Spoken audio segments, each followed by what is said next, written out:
श्री रामकृष्ण देव के उपदेश वचनामृत पृष्ठ क्रमांक 61 परिच्छेद 10 दक्षिणेश्वर में अंतरंग भक्तों के साथ श्री रामकृष्ण की प्रथम प्रेमोन्माद अवस्था। आज श्री रामकृष्ण बड़े आनंद में हैं। दक्षिणेश्वर काली मंदिर में नरेंद्र आए हैं और भी कुछ अंतरंग भक्त हैं। नरेंद्र ने यहाँ आकर स्नान किया और प्रसाद पाया। आज आश्विन की शुक्ला चतुर्थी है, 16 अक्टूबर 1882 सोमवार। आगामी गुरुवार को सप्तमी है, दुर्गा पूजा होगी। श्री रामकृष्ण के पास राखाल, रामलाल और हाजरा है। नरेंद्र के साथ एक दो और ब्राह्मण लड़के आए हैं। आज मास्टर भी आए हैं। नरेंद्र ने श्री रामकृष्ण के पास ही भोजन किया। भोजन हो जाने पर श्री रामकृष्ण ने अपने कमरे में बिस्तर लगा देने को कहा, जिस पर नरेंद्र आदि भक्त, विशेषकर नरेंद्र, आराम करेंगे। चटाई के ऊपर रजाई और तकिए लगाए गए हैं। श्री रामकृष्ण भी बालक की भांति नरेंद्र के पास बिस्तर पर आ बैठे। भक्तों से, विशेषकर नरेंद्र से, और उन्हीं की ओर मुंह करके हंसते हुए बड़े आनंद से बातचीत कर रहे हैं। अपनी अवस्था और अपने चरित्र का बातों बातों में वर्णन कर रहे हैं। श्री रामकृष्ण नरेंद्र आदि भक्तों से कहते हैं, मेरी इस अवस्था के बाद मुझे केवल ईश्वरी बातें सुनने की व्याकुलता होती थी। भागवत, अध्यात्म, रामायण, महाभारत, कहाँ इनका पाठ हो रहा है, यही सब ढूंढता फिरता था। आर्यादह के कृष्ण किशोर के पास अध्यात्म रामायण सुनने जाया करता था। कृष्ण किशोर का कैसा विश्वास है। वह वृंदावन गया था। वहां एक दिन उसे प्यास लगी। कुएं के पास जाकर उसने देखा कि एक आदमी खड़ा है। पूछने पर उसने जवाब दिया, मैं नीच जाति का हूँ और आप ब्राह्मण हैं, मैं कैसे आपको पानी निकाल दूं? कृष्ण किशोर ने कहा, तू कह शिव। शिव शिव कहने से ही तू शुद्ध हो जाएगा। उसने शिव शिव कहकर पानी ऊपर निकाला। वैसा निष्ठावान ब्राह्मण होकर भी उसने वही जल पिया। कैसा विश्वास है। आर्यादह के घाट पर एक साधु आया था। हमने सोचा कि एक दिन देखने जाएंगे। काली मंदिर में मैंने हलधारी से कहा, कृष्ण किशोर और हम साधु दर्शन को जाएंगे, तुम चलोगे? हलधारी ने कहा, एक मिट्टी का पिंजरा देखने जाने से क्या होगा? हलधारी गीता और वेदांत पढ़ता था ना, इसी से उसने साधु शरीर को मिट्टी का पिंजरा बताया। मैंने जाकर कृष्ण किशोर से यह बात कही तो वो बड़े क्रोध में आ गया। उसने कहा, क्या हलधारी ने ऐसी बात कही है? जो ईश्वर चिंतन करता है, राम चिंतन करता है और जिसने उसी उद्देश्य से सर्वत्याग किया है, क्या उसका शरीर मिट्टी का पिंजरा ठहरा? हलधारी नहीं जानता कि भक्त का शरीर चिन्मय होता है। उसे इतना क्रोध आ गया था कि काली मंदिर में फूल तोड़ने आया करता था, पर हलधारी से भेंट होने पर मुंह फेर लेता था, उससे बोलता तक न था। उसने मुझसे कहा था, तुमने जनेऊ क्यों फेंक दिया? जब मेरी यह अवस्था हुई तब आश्विन की आंधी की तरह एक भाव आकर वह सब कुछ न जाने कहाँ उड़ा ले गया। कुछ पता ही न चला। पहले की एक भी निशानी न रही। होश नहीं थे। जब कपड़ा ही खिसक जाता था तो जनेऊ कैसे रहे? मैंने कहा, एक बार तुम्हें भी उन्माद हो जाए तो तुम समझो। फिर हुआ भी वैसा। उसे उन्माद हो गया। तब वह केवल ओम ओम कहा करता और एक कोठरी में चुपचाप बैठा रहता था। यह समझकर कि वह पागल हो गया है, लोगों ने वैद्य बुलाया। नाटागढ़ का राम कविराज आया। कृष्ण किशोर ने उससे कहा, मेरी बीमारी तो अच्छी कर दो, पर देखो मेरे ओमकार को मत छुड़ाना। सब हंसे। एक दिन मैंने जाकर देखा कि वह बैठा सोच रहा है। पूछा, क्या हुआ है? उसने कहा, टैक्स वाले आए थे, इसीलिए सोच में पड़ा हूँ। उन्होंने कहा है रुपया न देने से घर का माल बेच लेंगे। मैंने कहा, तो सोचकर क्या होगा? अगर सब उठा ले जाएं तो ले जाने दो। अगर बांध कर ही ले जाएं तो तुम्हें थोड़े ही ले जा सकेंगे। तुम तो आकाश हो। नरेंद्र आदि हंसे। कृष्ण किशोर कहा करता था कि मैं आकाशवत हूँ। वह अध्यात्म रामायण पढ़ता था ना, बीच बीच में उसे तुम हो कहकर दिल लगी करता था। सो हंसते हुए मैंने कहा, तुम हो, टैक्स तुम्हें खींचकर नहीं ले जा सकेगा। उन्माद की दशा में मैं लोगों से सच सच बातें, स्पष्ट बातें कह देता था, किसी की परवाह न करता था। अमीरों को देखकर मुझे डर नहीं लगता था। यदु मल्लिक के बाग में यतीन्द्र आया था, मैं भी वही था। मैंने उससे पूछा, कर्तव्य क्या है? क्या ईश्वर का चिंतन करना ही हमारा कर्तव्य नहीं है? यतीन्द्र ने कहा, हम संसारी आदमी हैं, हमारे लिए मुक्ति कैसी? राजा युधिष्ठिर को भी नरक दर्शन करना पड़ा था। तब मुझे बड़ा क्रोध आया। मैंने कहा, तुम भला कैसे आदमी हो? युधिष्ठिर का सिर्फ नरक दर्शन ही तुमने याद रखा है। युधिष्ठिर का सत्य वचन, क्षमा, धैर्य, विवेक, वैराग्य, ईश्वर की भक्ति, यह सब बिल्कुल याद नहीं आता। और भी बहुत कुछ कहने जाता था, पर हृदय ने मेरा मुंह दबा लिया। थोड़ी देर बाद यतीन्द्र यह कहकर कि जरा काम है, चला गया। बहुत दिनों बाद मैं कप्तान के साथ सौरेंद्र ठाकुर के घर गया था।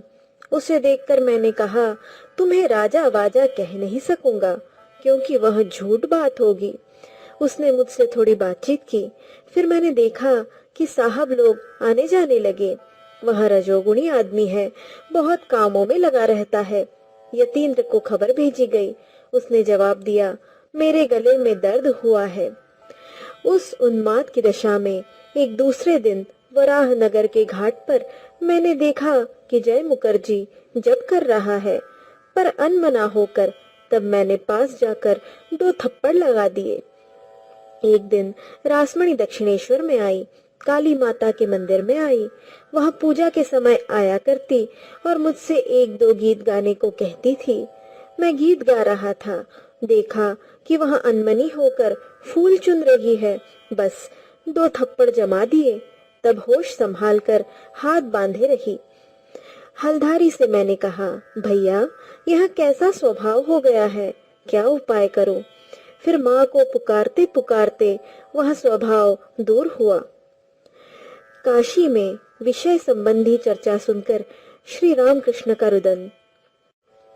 उस अवस्था में ईश्वरीय प्रसंग के सिवा और कुछ अच्छा नहीं लगता था। वैश्विक चर्चा होते सुनकर मैं बैठा रोया करता था। जब मथुर बाबू मुझे अपने साथ तीर्थों को ले गए, तब थोड़े दिन हम वाराणसी में राजा बाबू के मकान पर रहे। मथुर बाबू के साथ बैठक खाने में मैं बैठा था और राजा बाबू भी थे। मैंने देखा कि वे सांसारिक बातें कर रहे हैं। इतने रुपए का नुकसान हुआ है, ऐसी ऐसी बातें। मैं रोने लगा। कहा, माँ मुझे यहाँ कहाँ लाई? मैं रासमणी के मंदिर में कहीं अच्छा था। तीर्थ करने को आते हुए भी वे ही कामिनी कांचन की बातें। पर वहां दक्षिणेश्वर में तो विषय चर्चा सुननी ही नहीं पड़ती थी। श्री रामकृष्ण ने भक्तों से, विशेषकर नरेंद्र से जरा आराम लेने के लिए कहा और आप भी छोटे तखत पर थोड़ा आराम करने चले गए। नरेंद्र आदि के साथ कीर्तनानंद। नरेंद्र का प्रेमालिंगन। तीसरा प्रहर हुआ है। नरेंद्र गाना गा रहे हैं। राखाल, लाटू, मास्टर, नरेंद्र के ब्राह्म मित्र प्रिय, हाजरा आदि सब हैं। नरेंद्र ने कीर्तन गाया, मृदंग बजने लगा। कीर्तन का भावार्थ। ए मन, तू चिदगंध हरि का चिंतन कर। उनकी मोहन मूर्ति की कैसी अनुपम छटा है। वह श्री हरि भक्तों का हृदय धन, उसकी सौंदर्य सुषमा कोट्यवधि चंद्रमाओं को लज्जित करेगी। उसके लावण्य दर्शन से प्राण पुलकित हो जाते हैं। रित कमलासन में उसके श्री चरणों का चिंतन कर, शांतिपूर्ण मन से तथा प्रेम नेत्रों से उस अपरूप प्रिय दर्शन का दर्शन कर, भक्ति के आवेग से उस चिदानंद रस में चिर निमग्न हो जा। नरेंद्र ने फिर गाया। भावार्थ। सत्य शिव सुंदर का रूप हृदय मंदिर में शोभायमान है, जिसे नित्य देखकर हम उस रूप के समुद्र में डूब जाएंगे। वह दिन कब आएगा हे प्रभु? मुझ दीन के भाग्य में यह कब होगा? हे नाथ, कब अनंत ज्ञान के रूप में तुम हमारे हृदय में विराजोगे और हमारा चंचल मन निर्वाक होकर तुम्हारी शरण लेगा? कब अविनाशी आनंद के रूप में तुम हृदयाकाश में उदित होंगे? चंद्रमा के उदय होने पर चकोर जैसे उल्लासित होता है, वैसे हम भी तुम्हारे प्रकट होने पर मस्त हो जाएंगे। तुम शांत, शिव, अद्वितीय और राज राज हो। हे प्राण सखा, तुम्हारे चरणों में हम बिक जाएंगे और अपने जीवन को सफल करेंगे। ऐसा अधिकार और ऐसा जीते जी स्वर्ग भोग हमें और कहाँ मिलेगा? तुम्हारा शुद्ध और अपाप विद्ध रूप हम देखेंगे। जिस तरह प्रकाश को देखकर अंधेरा जल्द भाग जाता है, उसी तरह तुम्हारे प्रकट होने से पाप रूपी अंधकार भाग जाएगा। तुम ध्रुव तारा हो। हे दीन बंधो, हमारे हृदय में ज्वलंत विश्वास का संचार कर मन की आशाएं पूरी कर दो। तुम्हें प्राप्त कर हम अहर्निश प्रेमानंद में डूबे रहेंगे और अपने आप को भूल जाएंगे। वह दिन कब आएगा प्रभु? भावार्थ। आनंद से मधुर ब्रह्म नाम का उच्चारण करो। नाम से सुधा का सिंधु उमड़ आएगा। उसे लगातार पीते रहो। आप पीते रहो और दूसरों को पिलाते रहो। विषय रूपी मृगजाल में पड़कर यदि कभी हृदय शुष्क हो जाए तो नाम गान करना। प्रेम से हृदय सरस हो उठेगा। देखना, वह महामंत्र नहीं भूलना। समय संकट के समय उसे दयालु पिता कहकर पुकारना। हुंकार से पाप का बंधन तोड़ डालो। जय ब्रह्म कहकर आओ। सब मिलकर ब्रह्मानंद में मस्त होवे और सब कामनाओं को मिटा दे। प्रेम योग के योगी बने। मृदंग और करताल के साथ कीर्तन हो रहा है। नरेंद्र आदि भक्त श्री राम कृष्ण को घेर कर कीर्तन कर रहे हैं। कभी गाते हैं, प्रेमानंद रस में चिर दिन के लिए मग्न हो जा। फिर कभी गाते हैं, सत्य शिव सुंदर का रूप हृदय मंदिर में शोभायमान है। अंत में नरेंद्र ने स्वयं मृदंग उठा लिया और मतवाले होकर श्री राम कृष्ण के साथ गाने लगे। आनंद से मधुर ब्रह्म नाम का उच्चारण करो। कीर्तन समाप्त होने पर श्री राम कृष्ण ने नरेंद्र को बार बार छाती से लगाया और कहा, आहा, आज तुमने मुझे कैसा आनंद दिया। आज श्री राम कृष्ण के हृदय में प्रेम का स्रोत उमड़ रहा है। रात के 8 बजे होंगे तो भी प्रेमोन्मत्त होकर बरामदे में अकेले टहल रहे हैं। उत्तर वाले लंबे बरामदे में आए हैं और अकेले एक छोर से दूसरे छोर तक जल्दी जल्दी टहल रहे हैं। बीच बीच में जगन माता के साथ कुछ बातचीत कर रहे हैं। एकाएक उन्मत्त की भांति बोल उठे, तू मेरा क्या बिगाड़ेगी? क्या आप यही कह रहे हैं कि जगन माता जिसे सहारा दे रही है, माया उसका क्या बिगाड़ सकती है? नरेंद्र, प्रिय और मास्टर रात को रहेंगे। नरेंद्र रहेंगे, बस श्री रामकृष्ण फूले नहीं समाते। रात का भोजन तैयार हुआ। श्री माता जी नौबत खाने में हैं। आपने अपने भक्तों के लिए रोटी, दाल आदि बनाकर भेज दिया है। भक्त लोग बीच बीच में रहा करते हैं। सुरेंद्र प्रतिमास कुछ खर्च देते हैं। कमरे के दक्षिण पूर्व वाले बरामदे में भोजन के चौके लगाए जा रहे हैं। पूर्व वाले दरवाजे के पास नरेंद्र आदि बातचीत कर रहे हैं। नरेंद्र आदि लोगों को स्कूल तथा अन्य विषय चर्चा करने का निषेध। नरेंद्र, आजकल के लड़कों को कैसा देख रहे हैं? मास्टर, बुरे नहीं, पर धर्म के उपदेश कुछ नहीं पाते हैं। नरेंद्र, मैंने खुद जो देखा है उससे तो जान पड़ता है कि सब बिगड़ रहे हैं। चुरुट पीना, ठट्ठेबाजी, ठाट बाट, स्कूल से भागना, ये सब हरदम होते देखा जाता है। यहाँ तक कि खराब जगहों में भी जाया करते हैं। मास्टर, जब हम पढ़ते थे तब तो ऐसा न देखा न सुना। नरेंद्र, शायद आप उतना मिलते जुलते नहीं थे। मैंने यह भी देखा कि खराब लोग उन्हें नाम से पुकारते हैं। कब उनसे मिले हैं कौन जाने। मास्टर, क्या आश्चर्य की बात। नरेंद्र, मैं जानता हूँ कि बहुतों का चरित्र बिगड़ रहा है। स्कूल के संचालक और लड़कों के अभिभावक इस विषय पर ध्यान दे तो अच्छा हो। इस तरह बातें हो रही थी कि श्री रामकृष्ण कोठरी के भीतर से उनके पास आए और हंसते हुए कहते हैं, भला तुम्हारी क्या बातचीत हो रही है। नरेंद्र ने कहा, इनसे स्कूल की चर्चा हो रही थी। लड़कों का चरित्र ठीक नहीं रहता। श्री रामकृष्ण थोड़ी देर तक उन बातों को सुनकर मास्टर से गंभीर भाव से कहते हैं, ऐसी बातचीत अच्छी नहीं। ईश्वर की बातों को छोड़ दूसरी बातें अच्छी नहीं। तुम इनसे उम्र में बड़े हो, तुम सयाने हुए हो, तुम्हें ये सब बातें उठने देना उचित न था। उस समय नरेंद्र की उम्र 19-20 रही होगी और मास्टर की 27-28। मास्टर लज्जित हुए। नरेंद्र आदि भक्त चुप रहे। श्री रामकृष्ण खड़े होकर हंसते हुए नरेंद्र आदि भक्तों को भोजन कराते हैं। आज उनको बड़ा आनंद हुआ है। भोजन के बाद नरेंद्र आदि भक्त श्री रामकृष्ण के कमरे में फर्श पर बैठे विश्राम कर रहे हैं और श्री रामकृष्ण से बातें कर रहे हैं। आनंद का मेला सा लग गया है। बातों बातों में श्री रामकृष्ण नरेंद्र से कहते हैं, चिदाकाश में पूर्ण प्रेमचंद्र का उदय हुआ, जरा इस गाने को तो गा। नरेंद्र ने गाना शुरू किया।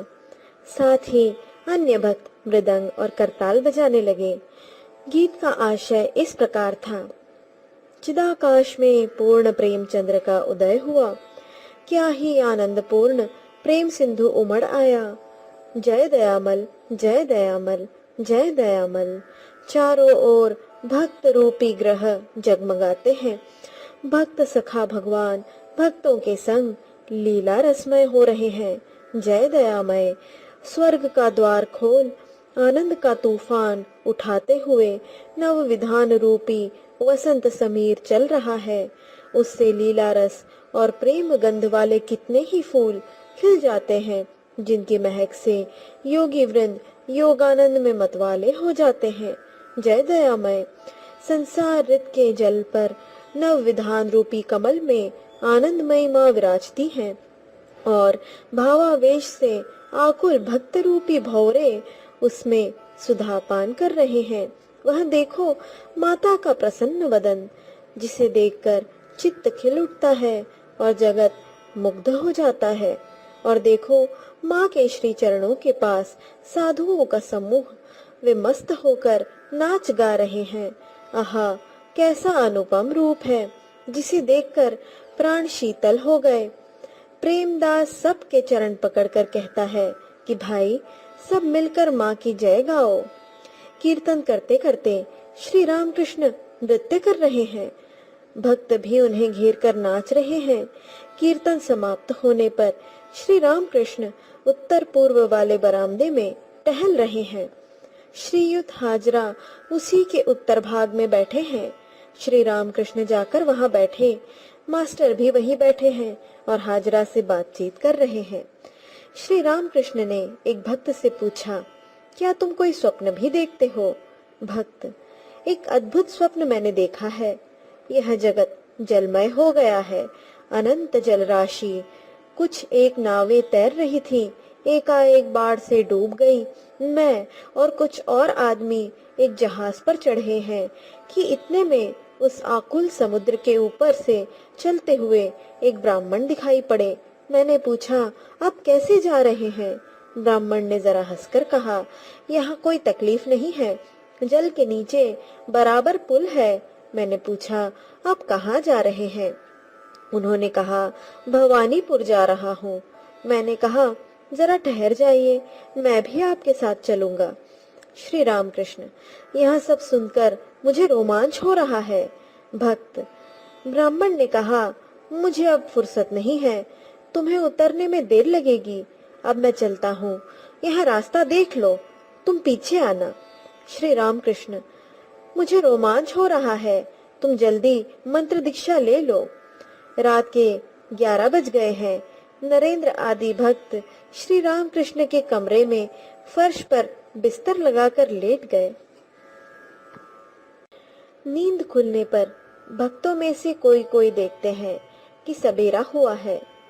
श्री रामकृष्ण बालक की भांति दिगंबर हैं और देव देवियों के नाम उच्चारण करते हुए कमरे में टहल रहे हैं। आप कभी गंगा दर्शन करते हैं, कभी देव देवियों के चित्रों के पास जाकर प्रणाम करते हैं और कभी मधुर स्वर में नाम कीर्तन करते हैं। कभी कहते हैं वेद पुराण तंत्र गीता गायत्री भागवत भक्त भगवान। गीता को लक्ष्य करके अनेक बार कहते हैं त्यागी त्यागी त्यागी त्यागी। फिर कभी तुम ही ब्रह्म हो, तुम ही शक्ति, तुम ही पुरुष हो, तुम ही प्रकृति, तुम ही विराट हो, तुम ही स्वराट, तुम ही नित्य हो, तुम ही लीलामयी, तुम ही सांख्य के 24 तत्व हो। इधर काली मंदिर और राधा कांत के मंदिर में मंगल आरती हो रही है और शंख घंटे बज रहे हैं। भक्त उठकर देखते हैं कि मंदिर की फुलवाड़ी में देव देवियों की पूजा के लिए फूल तोड़े जा रहे हैं और प्रभाती रागों की लहरें फैलाती हुई नौबत बज रही है। नरेंद्र आदि भक्त प्रायः क्रिया से निपटकर श्री रामकृष्ण के पास आए। श्री रामकृष्ण सहास्य मुख हो उत्तर पूर्व वाले बरामदे में पश्चिम की ओर खड़े हैं। नरेंद्र, मैंने देखा कि पंचवटी में कुछ नानकपंथी साधु बैठे हैं। श्री रामकृष्ण, हाँ, वे कल आए थे।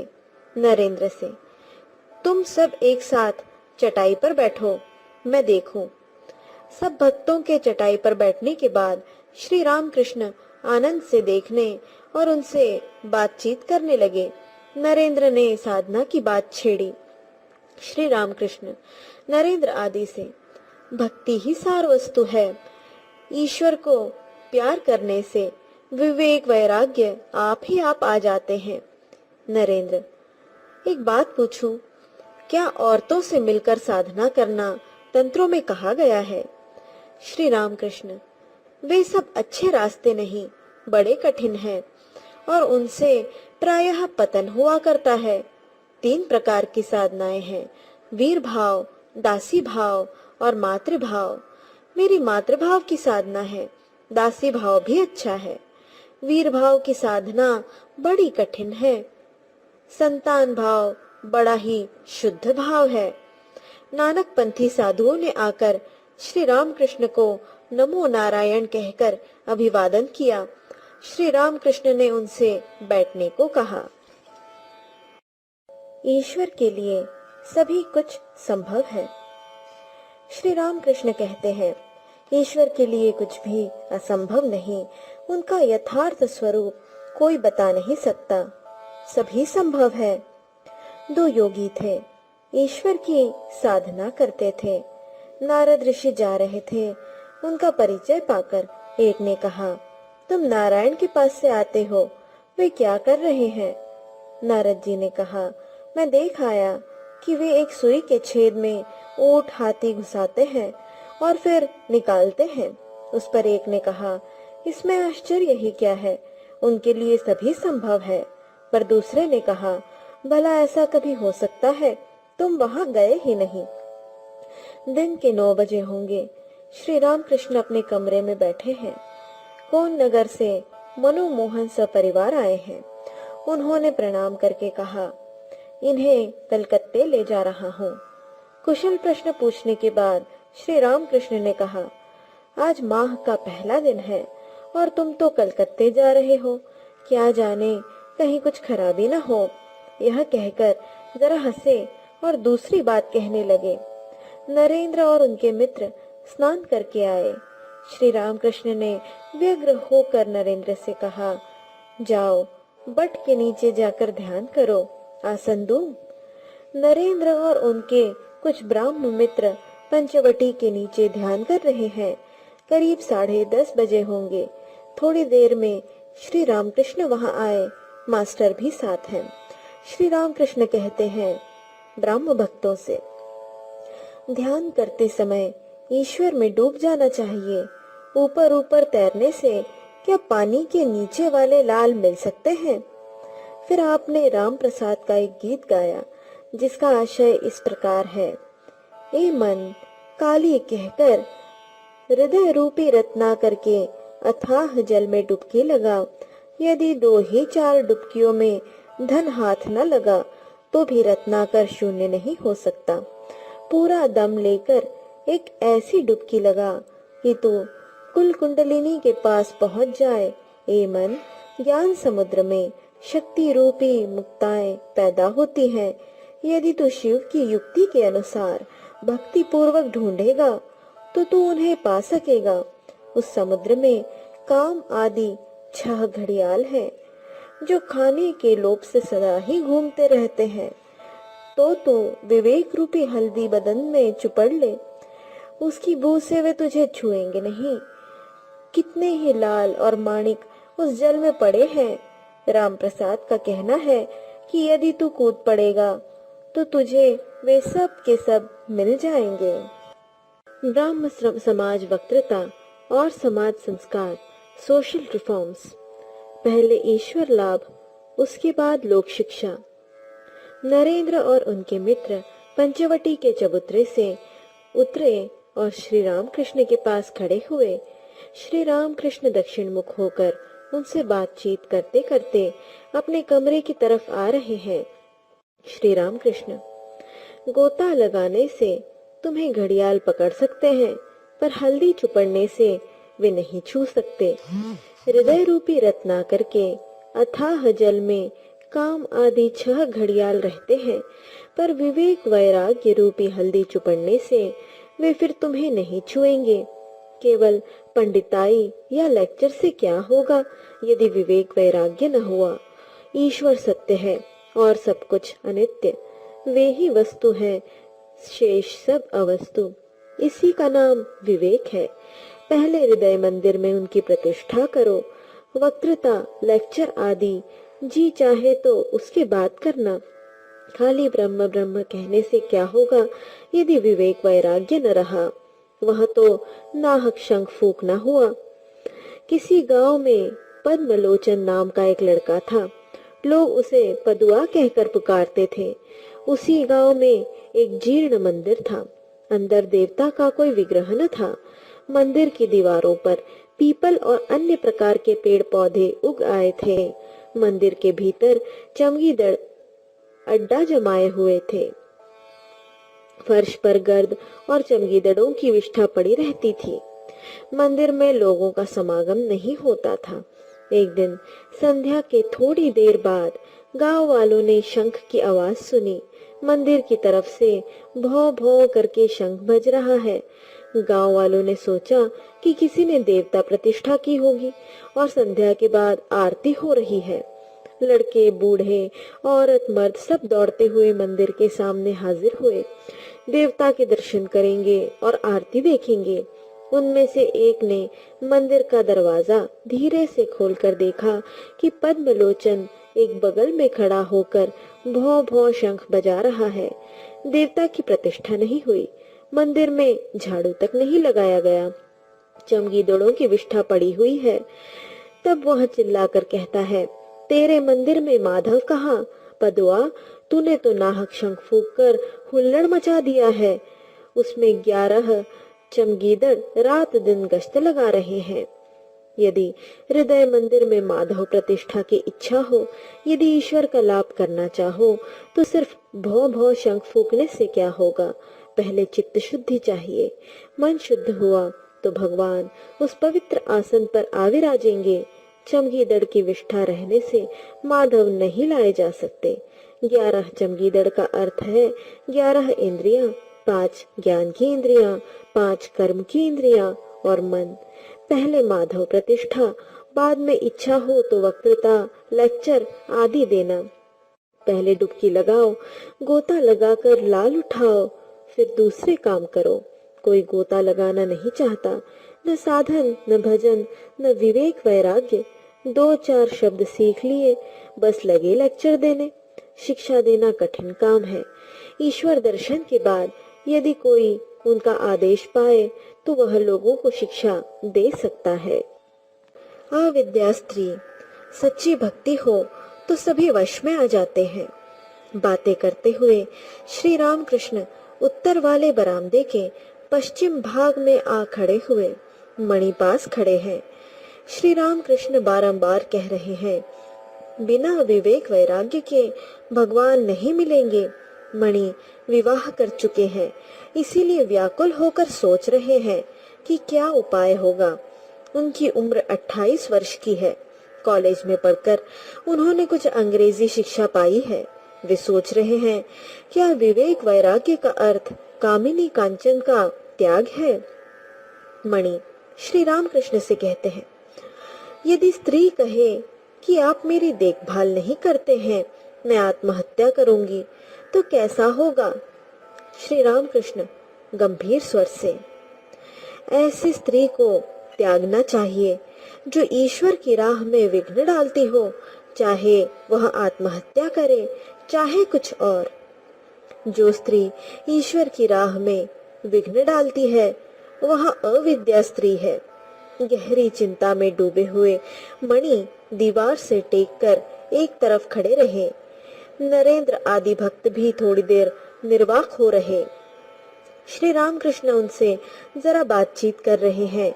एकाएक मणि के पास आकर एकांत में मृदु स्वर से कहते हैं, परंतु जिसकी ईश्वर पर सच्ची भक्ति है उसके वश में सभी आ जाते हैं, राजा, बुरे आदमी, स्त्री, सब।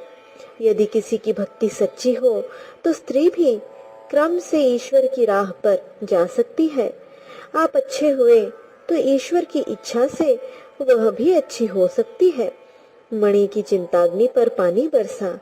वे अब तक सोच रहे थे, स्त्री आत्महत्या कर ले तो करने दो, मैं क्या कर सकता हूँ। मणि श्री रामकृष्ण से कहते हैं, संसार में बड़ा डर रहता है।